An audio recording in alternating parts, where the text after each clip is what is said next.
میں حضور کو دیکھ کے گھر آیا تو زوجہ سے کہا بھلی مانس کچھ ہے کھانے کی؟ کہنے لگی تھوڑے سے جو ہے. تو میں نے کہا پیسوں کی تو کتنی روٹیاں بنے گی؟ کہنے لگی 2-3. 4 بن جائیں گی. کہنے لگے سالن. تو زوجہ کہنے لگی اگر وہ بکری کا بچہ ذبح کرو تو 3-4 بندوں کا سالن بھی بن جائے گا. کہتے میں نے اسے ذبح کیا, بیوی سے کہا تو جاؤ پیس. کہتے میں نبی کریم کی بارگاہ میں حاضر ہوا صلی اللہ علیہ وسلم, حضور کی خدمت میں. زوجہ کہنے لگی کان میں کہنا حضور کے سارے نہ آئے, جس طرح لیڈروں کے کھانے اندر ہوتے ہیں علیحدہ, اور جو نعرے لگا رہے ہوتے ہیں نا سویر سے انہیں ڈبہ ملتا ہے, لیکن وہ پھر بھی نعرے لگاتے ہی رہتے ہیں. مجھ پہ الزام لگنے لگا ہے کہ آپ سیاست دانوں کو ہر جمعے میں رگڑا دیتے ہیں. تو میں کہنا انہوں صحیح کر چھوڑو, پھر اسی مڑ جانے انہوں کو سیانے ہو جائیں. یہ سیانے نہیں ہو رہے, ہمیں بات کرنے کی بھی اجازت نہیں. شعر کہہ دیتا ہوں کہ ہم آہ بھی کرتے ہیں تو ہو جاتے ہیں بدنام, وہ قتل بھی کر دے تو چرچا نہیں ہوتا. انہوں نے کدے پوچھا دے سامنے آخیا دے چوپ رہو. لیکن بھائی یہ اس ممبر کا تقاضا ہے, میرے امام اعظم کا فتویٰ ہے, جو عالمی حالات سے باخبر نہ ہو وہ جمعے کا خطبہ نہ دے. وہ جو رٹی رٹائی باتیں ہم سے نہیں ہوتی, اس لیے کہ جلال بادشاہی ہو یا جمہوری تماشا ہو, جدا ہو دین سیاست سے تو رہ جاتی ہے چنگیزی. حق بات انشاءاللہ ہو رہی ہے اور ہوتی رہے گی. تو بات صاف ستھری ہے. اگر کوئی بات ایسی ہوگی تو وہ بات, اگر غوث پاک اپنے خطبہ جمعہ کے اندر کہہ سکتے ہیں کہ میں ظالموں کو حکمران نہیں بننے دوں گا, تو ہم تو ان کے نوکر ہیں نا. پھر ہم قادری کیسے ہوئے اگر غوث پاک کے طریقے پہ عمل ہی نہ کریں تو؟ اس لیے مہربانی کرے ہمیں کوئی شخص ایسا مشورہ نہ دے, بلکہ کئی دفعہ ظلم ہوتا ہے جب کوئی مشورہ دیتا ہے تو عورتیں تو انہوں دل کرتا ہے. اس لیے مہربانی کرے ایسی کوئی مشاورت نہ کرے. بالکل جو غلط بات کرے گا اس پہ ہم بولیں گے, اور آہستہ آہستہ نہیں کھل کھلا کے بولیں گے, بالکل بولیں گے. اس لیے کہ اللہ نے زبان دی ہے, وہ کسی وڈیرے کے قدموں میں بیٹھنے کے لیے نہیں دی, وہ رسول اللہ کے ترانے پڑھنے کے لیے دی ہے. ترانے پڑھنے, اگر حضرت بلال رسیوں میں بند ہو کے اور ابو لہب اور عتبہ اتیبہ اور عبداللہ بن جدان اور امیہ بن خلف جیسے لوگوں کے بیچ کھڑے ہو کے کہہ سکتے ہیں نہیں بات جو سچی ہے وہ کی جائے گی, تو ہم ممبر رسول پہ بیٹھ کے نہیں کہہ سکتے؟ اپنے بھی خفا مجھ سے ہے, بیگانے بھی ناخوش, میں زہر حلال کو کبھی کہہ نہ سکا کن, میں کہتا ہوں وہی بات سمجھتا ہوں جسے حق نے ابلہ مسجد ہوں میں توحید کا فرزند. اس لیے کوئی شخص اس نہ سمجھے.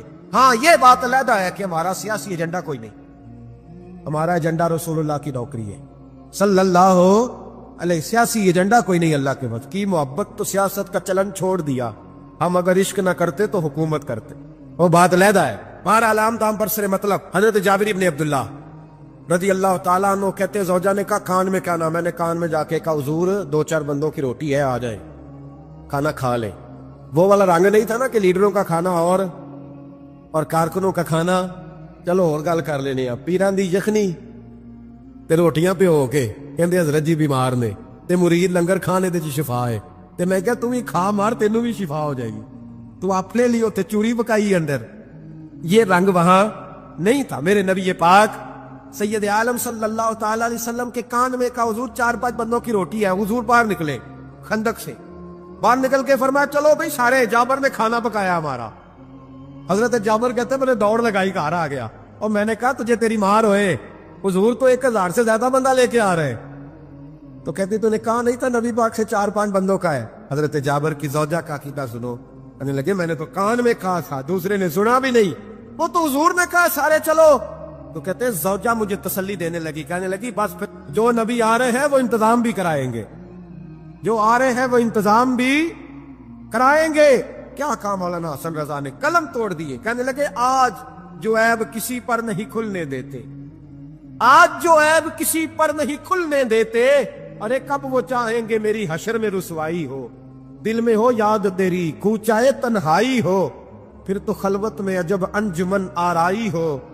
کہتے حضور آئے 1000 سے زیادہ کا لشکر لے کے, اور مجھے فرمانے لگے روٹیاں نہ پکانا, پہلے آٹا میرے پاس لاؤ, اور چولہے سے کھانا نہ اتارنا, مجھے لے جاؤ. کہتے میں نے سالن بھی پیش کیا, روٹیاں بھی. حضور نے تھوڑا سا لواب دہن آٹے میں ڈال دیا, لواب دہن تھوڑا سا لواب دہن ہنڈیا میں ڈال دیا. فرمایا اب نکالتے جاؤ اور کھاتے جاؤ, میرا جھوٹا ہو گیا, اب نکالتے جاؤ. حضرت جابر ابن عبداللہ کہتے ہیں 1400 بندے نے کھایا, ہمیں نہیں پتا روٹیاں کدھر سے آئی, اتنی برکت ہوئی پتہ نہیں کدھر سے آئی, سالن پتہ نہیں کدھر سے آیا. کہتے ہیں سارے سیر ہو کے کھا لیا تو فرمایا چلو بھی جاؤ جا کے کام کرو. مجھے فرمانے لگے اب تو بھی کھا, آ جا بچے بھی بلا. کہتے سب نے کھایا. حضور اٹھ کے جانے لگے تو فرمایا ذرا روٹیاں دیکھ, پہلے زیادہ تھی کہ اب زیادہ ہے, ذرا دیکھنا سالن پہلے زیادہ تھا کہ اب زیادہ ہے. تو میں نے کہا نہیں حضور پہلے سے زیادہ ہے. میرے محبوب کے تبرک میں اتنی برکت ہے, تو حضور کے وجود سے جو چیز لگ جائے تو اسے قیمتی نہیں سمجھتا.